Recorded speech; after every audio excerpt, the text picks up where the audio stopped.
መከተ ሙከረማ የመምለከተ አረቢያ ዋና ኃላፊ የሆኑት ሼክ ዶክተር አሳሊህ አልፈውዛን አላህ እድሜያቸውን ያርዝምና ወላሂ እንወዳቸዋለን እናከብራቸዋለን።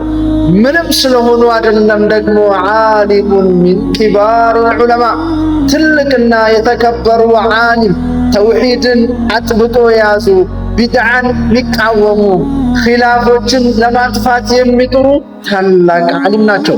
አላህ እድሜያቸውን ያርዝም፣ የእሳቸውን ጠላት አላህ ያጥፋቸው። ሱብሓነላህ። ታላቁ ሼክ ሳሊህ አልፈውዛን ለሁሉም ሙስሊሙ ኡማ ያስተላለፉት መልእክት ምንድነው? ዒድ ደረሰ፣ ዒድኩም ሙባረክ፣ ተቀበለላሁ ሚና ወሚንኩም ሳሊህ አልአዕማል።